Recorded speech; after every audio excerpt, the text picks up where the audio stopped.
नमस्कार, KP news 24/7 में आपका स्वागत है। मैं हूं अश्विनी आपके साथ। चलिए एक नजर डालते हैं आज के मुख्य समाचारों पर। संभाजी ब्रिगेड स्थापना दिवस कार्यक्रम 16 नवंबर को शहर के रंग मंदिर में। कर्नाटक और सिंगापुर व्यापार, नवाचार और कौशल विकास में गहरे संबंधों की संभावना तलाश रहे हैं। कैदियों को विशेष सुविधाएं दिए जाने के वीडियो सामने आने के बाद पुलिस ने बेंगलुरु सेंट्रल जेल का निरीक्षण किया। डीएनए टेस्ट से हुई पुष्टि, डॉक्टर उमर उन नबी ने दिल्ली लाल किला विस्फोट को दिया अंजाम। 8 संदिग्धों की जांच जारी। आरजेडी के सुनील सिंह ने जताया भरोसा, दावा किया तेजस्वी यादव के नेतृत्व में पार्टी 140 से 160 सीटें जीती। इस्लामाबाद की अदालत में हुए घातक विस्फोट के बाद वकील दहशत में, पाकिस्तान तालिबान ने ली जिम्मेदारी।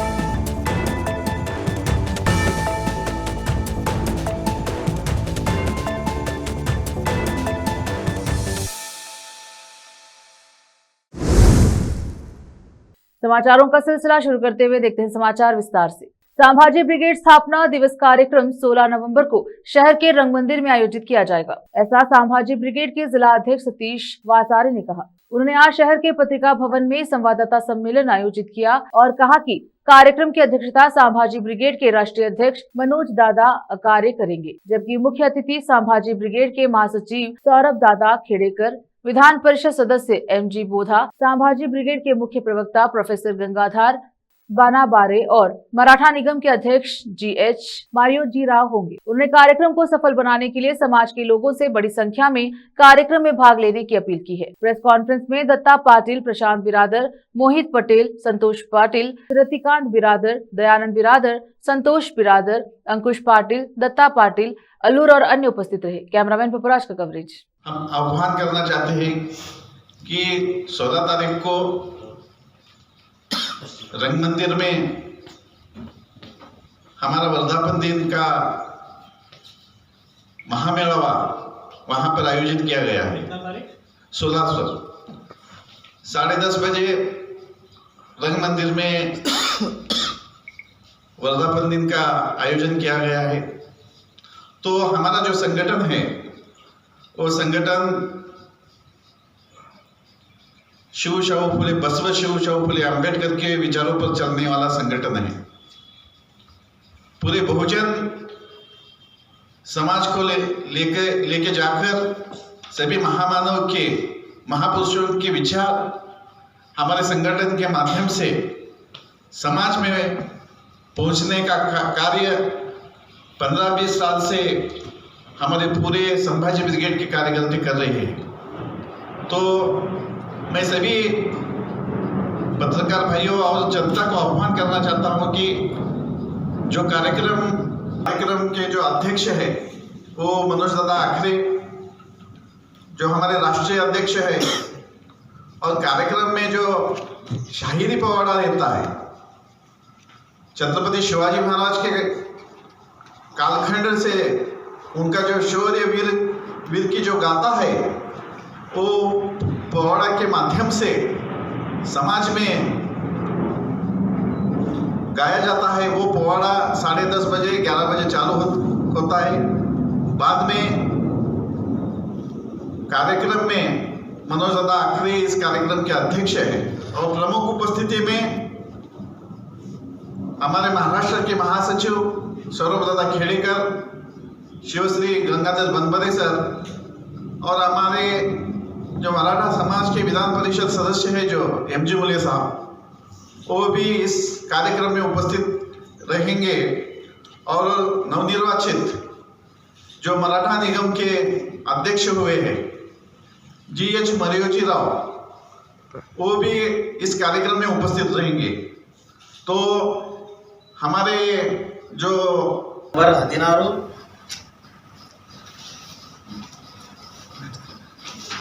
ನವೆಂಬರ್ 16, 2025 ಚನ್ನಬಸವ ರಂಗ ಮಂದಿರದಲ್ಲಿ ಸಂಭಾಜಿ ಬ್ರಿಗೇಡ್ ರಾಷ್ಟ್ರೀಯ ವರ್ಧಾಪನಾ ದಿನವನ್ನು ಆಚರಣೆ ಮಾಡುತ್ತಿದ್ದೇವೆ।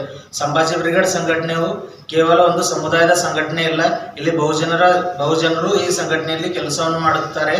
ಸಂಭಾಜಿ ಬ್ರಿಗೇಡ್ ಸಂಘಟನೆಯಲ್ಲಿ ಮಹಾಮಾನವರ ವಿಚಾರಧಾರೆಗಳ ಆಧಾರದ ಮೇಲೆ ಈ ಸಂಘಟನೆಯು ನಡೆಯುತ್ತಿದೆ। ಬುದ್ಧ, ಬಸವ, ಶಿವ, ಶಾಹು, ಫುಲೆ, ಅಂಬೇಡ್ಕರ್ ಎಲ್ಲ ಮಹಾಮಾನವರನ್ನು ಸಂಭಾಜಿ ಬ್ರಿಗೇಡನ್ನು ಗೌರವಿಸುತ್ತೇವೆ ಹಾಗೂ ಅವರ ವಿಚಾರಧಾರದ ಮೇಲೆ ಸಂಭಾಜಿ ಬ್ರಿಗೇಡ್ ಸಂಘಟನೆಯು ಕಾರ್ಯವನ್ನು ಮಾಡುತ್ತದೆ. ಸಂಭಾಜಿ ಬ್ರಿಗೇಡ್ ಸಂಘಟನೆಯು ಔರಾದ್ ತಾಲೂಕಿನಲ್ಲಿ ಸತತವಾಗಿ 15 ವರ್ಷ ಕೆಲಸ ಮಾಡಿದೆ. ರೈತರ ಹೋರಾಟ, ರಕ್ತದಾನ ಶಿಬಿರ, ಅನೇಕ ಕೆಲಸಗಳನ್ನು ನಾವು ಸಂಭಾಜಿ ಬ್ರಿಗೇಡ್ ಸಂಘಟನೆ ವತಿಯಿಂದ ಔರಾದಲ್ಲಿ ಕಾರ್ಯಗಳನ್ನು ಸತತವಾಗಿ ಮಾಡುತ್ತಾ ಬಂದಿವೆ. ಅದೇ ರೀತಿ ಭಾಲ್ಕಿಯಲ್ಲಿ ನಾವು ಹೋದ ವರ್ಷದಲ್ಲಿ 45 ಡೋನರ್ಗಳನ್ನು ಸಂಭಾಜಿ ब्रिगेड संगठन वतीय। सिंगापुर के विदेश व्यापार और उद्योग राज्य मंत्री गणेश सियो हुआंग ने बुधवार को उप मुख्यमंत्री डीके शिव कुमार और उद्योग मंत्री एमबी पाटिल के साथ व्यापार, नवाचार और कौशल विकास में कर्नाटक और सिंगापुर के बीच साझेदारी को गहरा करने के अवसरों पर चर्चा की। शिव कुमार ने कहा कि हमने कर्नाटक और सिंगापुर के बीच व्यापार, नवाचार और कौशल विकास में साझेदारी को गहरा करने के अवसरों पर चर्चा की। पाटिल और गण ने कर्नाटक और सिंगापुर के बीच निवेश और औद्योगिक सहयोग पर चर्चा की। पाटिल ने कहा कि सिंगापुर को विमानन क्षेत्र में विशेष रूप से रखरखाव, मरम्मत और ओवरहाल, एमआरओ क्षेत्र में अपनी उत्कृष्टता के लिए विश्व स्तर पर मान्यता प्राप्त है। उन्होंने आगे कहा कि मैंने विमानन, एमआरओ, सूचना प्रौद्योगिकी, सेमीकंडक्टर, फिटनेस, चिप डिजाइन और दवा निर्माण क्षेत्रों में कर्नाटक की प्रबल संभावनाओं पर प्रकाश डाला। द्विपक्षीय सहयोग को आगे बढ़ाने के लिए मेरी 2026 की शुरुआत में सिंगापुर जाने की योजना है। हम पहले से ही आधिकारिक स्तर पर एक विस्तृत कार्य योजना तैयार करेंगे। यह साझेदारी औद्योगिक विकास, निवेश, प्रोत्साहन और प्रौद्योगिक आदान प्रदान के एक नया अध्याय लिखेगी। 2020 से सिंगापुर की कंपनियों ने भारत में 174.88 अरब अमेरिकी डॉलर का निवेश किया, जो देश के कुल प्रत्यक्ष विदेशी निवेश का लगभग 24% है। पाटिल ने बताया है कि 9000 से ज्यादा भारतीय कंपनियां सिंगापुर में काम कर रही हैं, जबकि 440 सिंगापुरी कंपनियां भारत में सक्रिय हैं। ಫಾರಿನ್ ಮಿನಿಸ್ಟರ್ಸ್ ಬಂದಿದ್ದರು. ಅವರು ನಮ್ಮ ರಾಜ್ಯದಲ್ಲಿ ವಿಶೇಷವಾಗಿ ಬಂದು ನಮ್ಮ ಜೊತೆ ಹೆಚ್ಚಿಗೆ ಬಿಸ್ನೆಸ್ ವಹಿವಾಟ ಮಾಡಬೇಕು, ಟೆಕ್ನಾಲಜಿನ ಹಂಚ್ಕೊಳ್ಬೇಕು, ಹೊಸ ಇಂಡಸ್ಟ್ರಿಯಲ್ ಪಾರ್ಕ್ನ ಓಪನ್ ಮಾಡಬೇಕು ಅನ್ನೋದು ಅವರ ಉದ್ದೇಶ. ಹೋದ ವರ್ಷ ಅವರ ಕಾನ್ಸುಲೇಟ್ ಬಂದಿದ್ರು, ಸೊ ಅದಕ್ಕೆ ಅವರ ಮಂತ್ರಿನೇ ಬಂದಿದ್ದಾರೆ. ನಾಳೆ ಅವ್ರಿಗೆ ಒಂದು ಅವ್ರ ಆಫೀಸು ಓಪನ್ ಮಾಡ್ತಾ ಇದ್ದಾರೆ ಬ್ಯಾಂಗ್ಳೂರಿನಲ್ಲಿ. ನಾನು ಅವ್ರಿಗೆ ಇನ್ನೊಂದು ಹೇಳಿದ್ದೀನಿ, ನಾನು ಅವರೆಲ್ಲ ಸೇರ್ಕೊಂಡ್ರೆ ಒಪ್ಕೊಂಡ್ರೆ ಒಂದೇ ಒಂದು ಜಾಗದಲ್ಲಿ ಅವರೆಲ್ಲರೂ ಕೂಡ ಅವರ ಆಫೀಸ್ಗಳು ಒಂದೇ ಜಾಗದಲ್ಲಿ ಏನಾದ್ರು ಒಂದು ವ್ಯವಸ್ಥೆನ ಒಂದು ಟವರ್ ಕಟ್ಬಿಟ್ಟು ಒಂದು 40-50 ದೇಶದವ್ರಿಗೆ ಕೂಡ ಆಲೋಚನೆ ಮಾಡ್ತಾ ಇದ್ದೀನಿ. ಆ ಪ್ರಪೋಸಲ್ ಕೊಟ್ಟಿದ್ದೀನಿ. ಹಿಂದೆ ಕೆಲವರು ಮಾತಾಡಿದೆ, ಕೆಲವರು ಸೆಕ್ಯೂರಿಟಿ ಆ್ಯಂಗಲ್ ಬೇರೆ ಹಿಂದೆ ಕೆಲವರು ಒಪ್ಪಿರಲಿಲ್ಲ. ಬಟ್ ಈಗೂ ಒಂದು ಪ್ರಯತ್ನ ಮಾಡಬೇಕಾಗಿದೆ. ಯಾಕೆಂದರೆ ಭಾಳ ಜನ ಹೊರಗಡೆ ದೇಶದವರೆಲ್ಲ ಬಂದಿಲ್ಲಿ वरप्पन अग्रहार स्थित बेंगलुरु केंद्रीय कारागार में कुछ कैदियों को विशेष सुविधाएं दिए जाने के आरोपों के बाद इलेक्ट्रॉनिक सिटी डिवीजन पुलिस ने बुधवार को जेल का दौरा किया।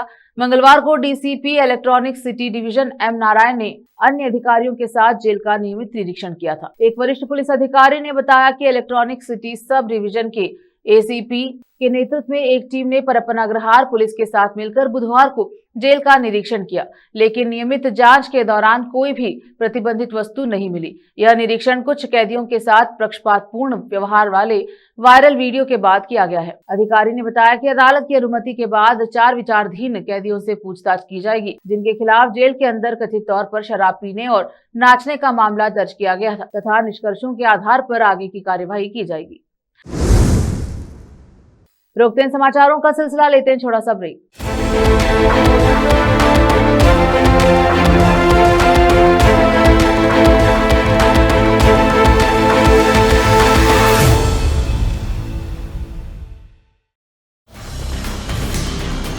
हिंदुस्तान के हर कोने में हम हैं मौजूद। 24 घंटे हालात पर गहरी नजर, खबरों से जुड़े चुपते सवालात और आपको दिखाता है धार्मिक, सामाजिक, राजनीतिक, लोकल और इंटरनेशनल न्यूज की सबसे बेहतर कवरेज, जो आपको रखती है हर पल बाखबर। देश और दुनिया भर की खबर के लिए देखते रहें KP news 24/7। Noor education trust Bidar की ओर से चलाया जाने वाला नूर एमएड और BEd college Bidar, recognized by NCTE Delhi, affiliated to Bidar University, Bidar. Admissions open for the academic year 2025 to 26. विशेषज्ञ और सक्षम शिक्षकों द्वारा शिक्षा प्राप्त करने के लिए नूर एमएड और बीएड कॉलेज बीदर में दाखिला लें और शांत वातावरण में उच्च स्तरीय शिक्षा प्राप्त करें। बीदर शहर में बेहतर शिक्षा का एकमात्र केंद्र नूर एमएड और BEd college Bidar. For more details contact Noor colony near horticulture centre, Halathgiri के Hyderabad road, Bidar 585403 Karnataka, India. Phone numbers 9945283920, 8050172745।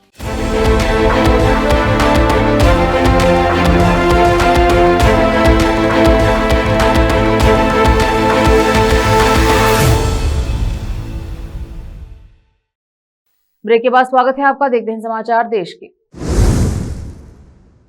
देश की राजधानी दिल्ली में सोमवार शाम को हुए ब्लास्ट को लेकर कई तरह की जानकारी सामने आ रही है। सरकार ने भी इसे एक साथी पर हमला माना लिया है। वहीं दूसरी ओर कार में सवार युवाओं को लेकर भी अब यह तय हो गया है कि i20 कार चलाने वाला कोई और नहीं बल्कि डॉक्टर उमर ही था। इस बात की पुष्टि डीएनए से हुई है। बताओ, डॉक्टर उमर उन नबी की मां और भाई के डीएनए का एक समूह बनाया गया और 12 नवंबर को विश्लेषण के लिए एम्स स्टूडियो के उपकरण भेजे गए। वहीं दिल्ली पुलिस ने डॉक्टर उमर उन नबी की तुर्कमेनिस्तान के पास की मस्जिद में आखिरी बार देखी गई तस्वीर भी जारी की। वरिष्ठ पुलिस अधिकारियों ने एएनआई को बताया कि स्क्रीच विश्लेषण से पुष्टि हुई है कि उमर कार चली थी क्योंकि उसके पैर के व्हील और एक्सीलेटर के बीच में विस्फोट हुआ था। डॉक्टर ने यह बताया कि उमर उन नबी की पहचान दिल्ली विस्फोटक जांच में एक बड़ी सफलता है। जांचकर्ताओं के सूत्र IISA और एक बड़ी योजना का पता लगाया जा रहा है। कॉल सीसीटीवी और बरामद सामग्री को जोड़ने के लिए उपयोग कर रहे हैं।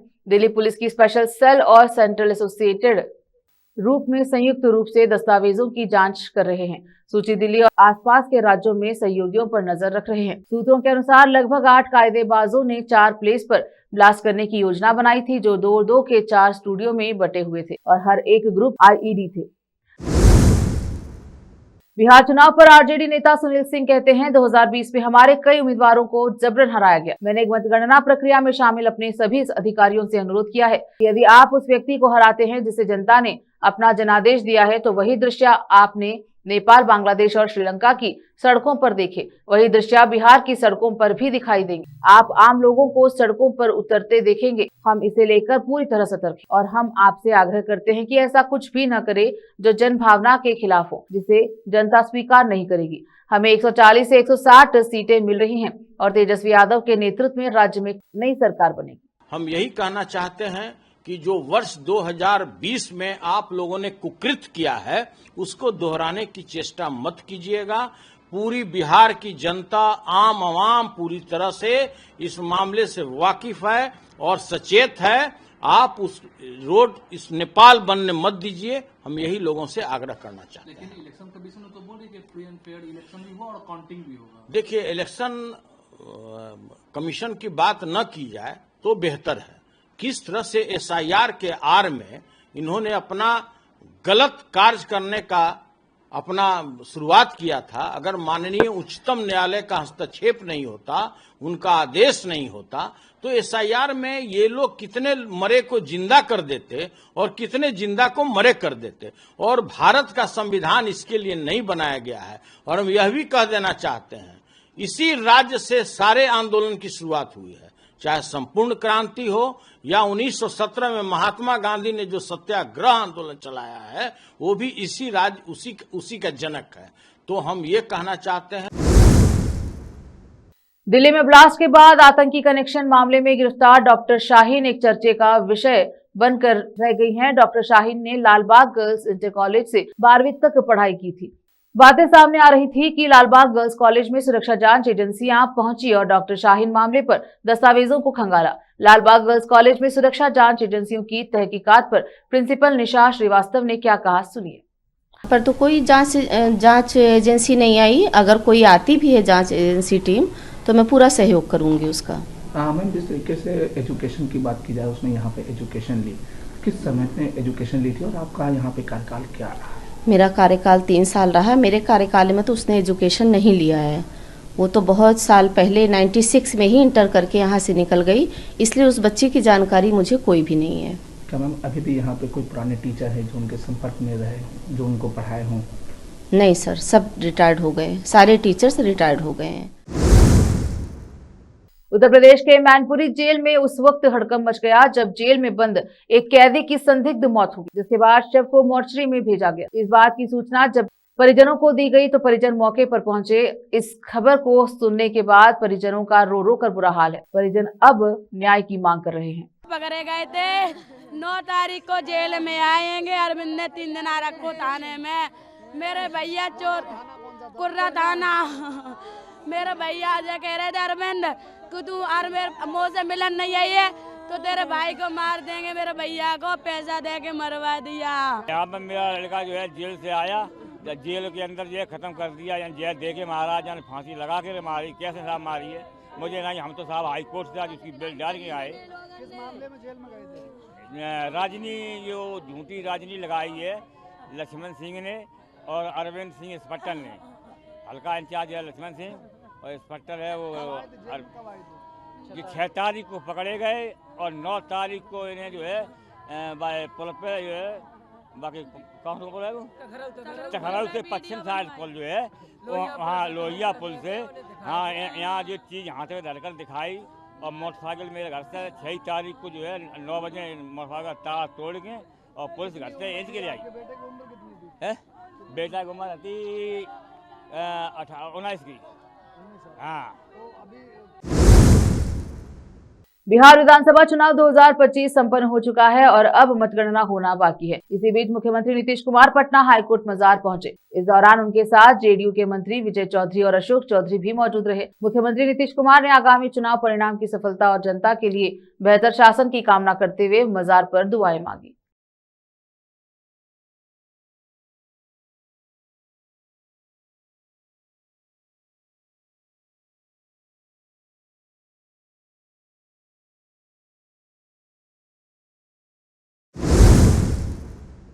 भारतीय महिला क्रिकेट टीम की कप्तान हरमनप्रीत कौर चेन्नई के वेलामल नेक्सल स्कूल पहुंची, जहां उन्हें आईसीसी महिला क्रिकेट विश्व कप 2025 जीतने में उनकी उल्लेखनीय उपलब्धि के लिए सम्मानित किया जाएगा।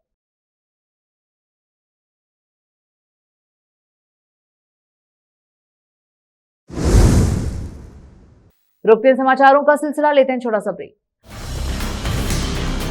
हिंदुस्तान के हर कोने में हम हैं मौजूद। 24 घंटे हालात पर गहरी नजर,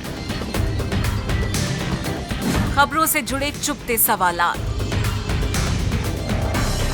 और आपको दिखाता है धार्मिक, सामाजिक, राजनीतिक, लोकल और इंटरनेशनल न्यूज की सबसे बेहतर कवरेज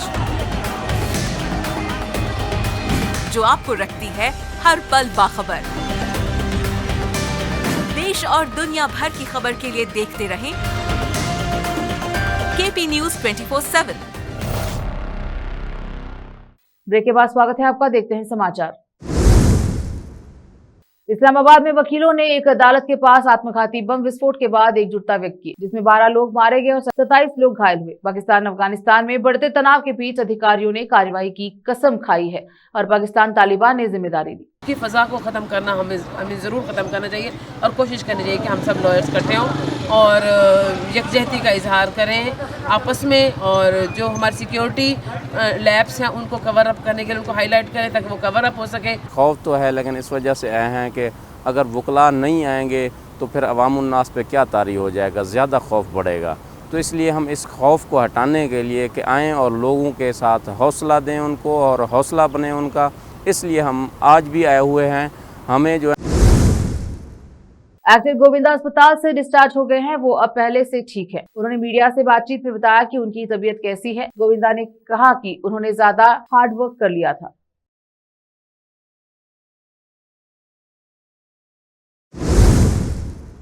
फिर से एक नजर आज की सुर्खियों पर। संभाजी ब्रिगेड स्थापना दिवस कार्यक्रम 16 नवंबर को शहर के रंग मंदिर में। कर्नाटक और सिंगापुर व्यापार, नवाचार और कौशल विकास में गहरे संबंधों की संभावना तलाश रहे हैं। कैदियों को विशेष सुविधाएं दिए जाने के वीडियो सामने आने के बाद पुलिस ने बेंगलोर सेंट्रल जेल का निरीक्षण किया। डीएनए टेस्ट से हुई पुष्टि, डॉक्टर उमर उन नबी ने दिल्ली लाल किला विस्फोट को दिया अंजाम, 8 संदिग्धों की जांच जारी। आरजेडी के सुनील सिंह ने जताया भरोसा, दावा किया तेजस्वी यादव के नेतृत्व में पार्टी 140 से 160 सीटें जीती। इस्लामाबाद की अदालत में हुए घातक विस्फोट के बाद वकील दहशत में, पाकिस्तान तालिबान ने ली जिम्मेदारी।